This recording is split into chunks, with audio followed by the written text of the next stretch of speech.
Ahmedabad plane crash personally నన్ను చాలా effect చేసింది. కాజ్ ఫ్యామిలీ రీజన్స్ వల్ల నేను మంత్లీ ఆల్మోస్ట్ 2-3 ఫ్లైట్స్ ట్రావెల్ చేస్తా. న్యాచురల్లీ భయం వేసింది. అండ్ మీరైనా నేనైనా బై ఛాన్స్ అలాంటి సిచ్యువేషన్లో ఇరుక్కుంటే ఏం చేస్తే కొద్దో గొప్ప ఛాన్స్ ఉంటుందో సర్వైవల్కి, అది కొంచెం స్టడీ చేశా. ఫ్లైట్లో కూర్చోగానే మీ సీట్ ఎగ్జిట్ డోర్కి ఎంత దూరం ఉందో మైండ్లో ఒక అంచనా పెట్టుకోండి. ఎందుకంటే తర్వాత యాక్సిడెంట్లో స్మోక్ చీకటిలో ఏమీ తెలియకపోవచ్చు.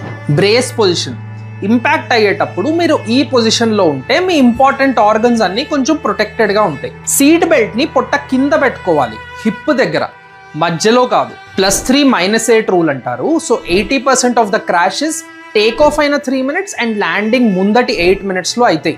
సో ఆ టైంలో మనం అలర్ట్గా ఉండాలి. ఒక సర్వైవర్ ఉన్నారు ప్లేన్ క్రాష్లో, అండ్ ఆయన చేసిన మోస్ట్ ఇంపార్టెంట్ పని, ఛాన్స్ దొరికిన వెంటనే ప్లేన్ బయటికి వెళ్ళాలి.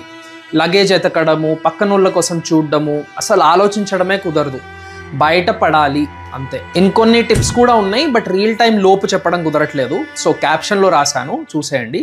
Take care.